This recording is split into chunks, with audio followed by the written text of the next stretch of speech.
learning technology as we age. Where do I begin? I was trying to figure out on this series, how do we start this series on a level that everyone that's listening could have something in common with. And really, where do we begin?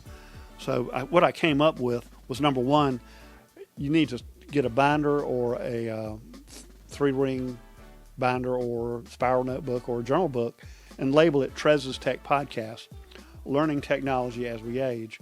And this is going to be your go-to source for all of your technology information. And it'll grow, and you'll probably tear out a few pages and rewrite them over time. But this is going to be your go-to source for your information. And once we have that done, what's our first step? What's our first step in learning technology as we age? Well, the first thing we're going to do in that binder is we're going to title the first page, The List. And this is going to be a list of all the technology that you currently have. And it'll change over time. And you'll probably rewrite this page 10 or 15 times. But that's okay. You're retired. You got plenty of time. So what I did is I started my list, and hopefully it'll help you start your list. And I started mine with email addresses.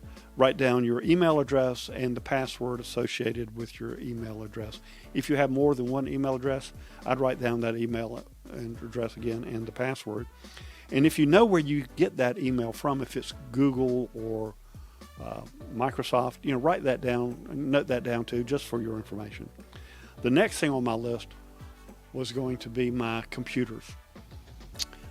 I would list all the computers that I have, my office computer, my shop computer, my laptop computer, and write down the username and password to log into those computers, because when you turn it on, it's going to ask you for a username or password to access that computer. So you want to write that down and remember, you want to keep the list in your binder called Trez's Tech Podcast, and keep this in a secure location. You always want to keep the cover closed to keep that information away from prying eyes, because you just never know. People are always looking.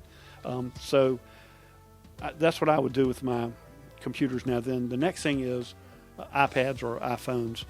Those, they all have, you need to enter a code or a thumbprint or take a picture of your face to access your phone. So I would write down iPad and what my passcode is, iPhone, what my passcode is. And again, you want to keep this in a secure location. And never share your passcodes with anyone. That's just to be safe. The next on the list is, I think, what is the elephant in the room, and this big old thing called a TV. We touch those things more than any other device every day. That's the technology we see it in the morning, we see it throughout the day, and we see it at night.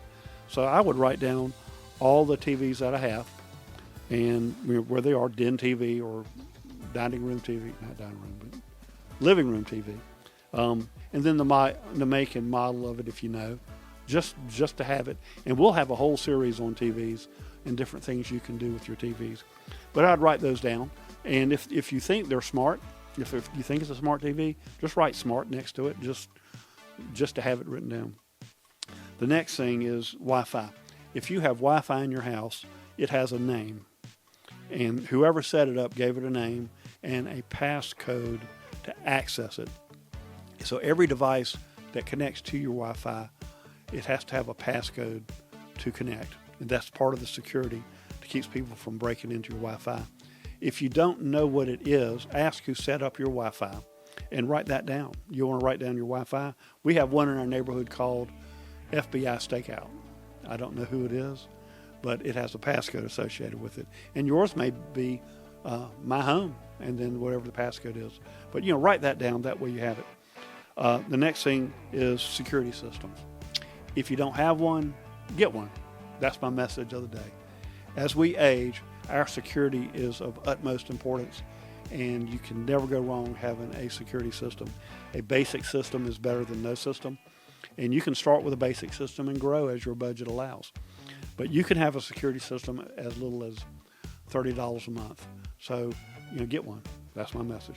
But on your security system, you want to write down the code to turn it on and off. On the keypad, you'll have a code to turn it on and off. You also want to write down who provides that security system for you. Is it ADT or Simply Safe or Wells Fargo, Ring? Write that down, and write down their 800 number to call their help desk and your account number. And then also your secret emergency, it could be an emergency word or secret passcode. When you set up your account, they will ask you what is your passcode, and you need that. When you call them on the phone and talk to them, they're going to need what that passcode is to access your account and to verify that's who it is. It could be, the President of the United States, or the name of the street you live on. But you come up with that passcode. It's nothing that they assign. But make sure you write that down. And again, you want to keep your list in your binder called Trez's Tech Podcast in a safe and secure location. Next up is you want to get a list of all your software and services. And I'll go through a few of these just to kind of let you know what I'm talking about. Cable TV. If you have cable, write down cable TV, Spectrum or Charter, whoever provides it, their phone number and your account number, and any code that they may have given you to access your account.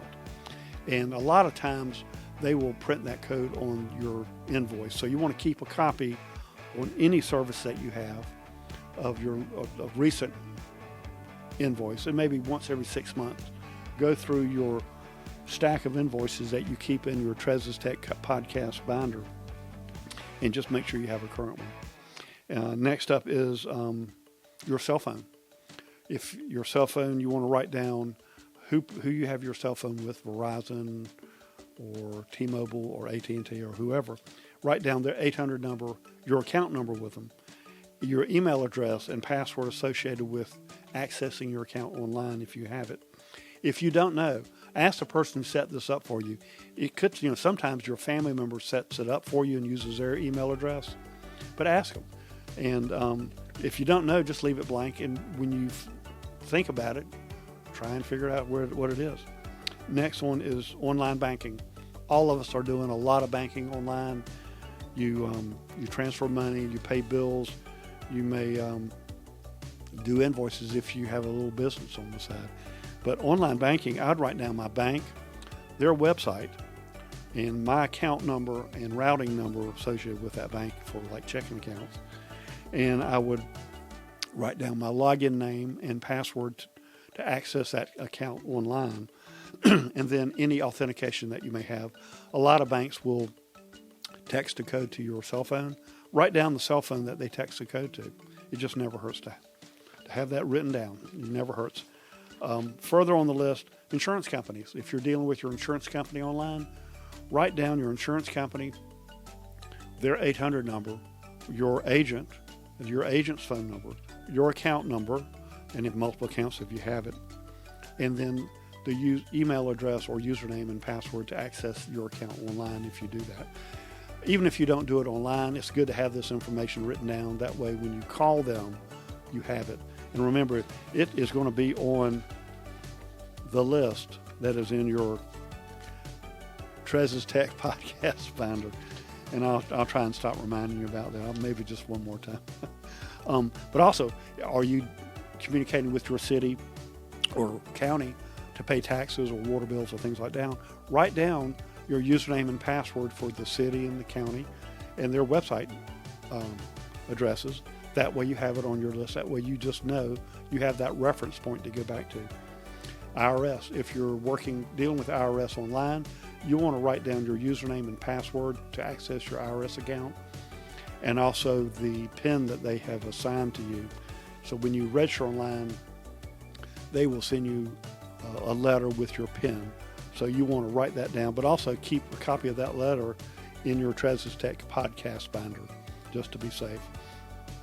Also, as we retire, we deal with Social Security, Medicare, and Medicaid constantly. So you want to write down Social Security, your username and password associated with that account. And I believe they've moved to the one government password thing. But write down your username and passwords to access these accounts. And last but not least, AARP. When you turn, I believe it's 50, you qualify to become a member of AARP. And I would write down AARP trez.org is a website, your username and password to access them online.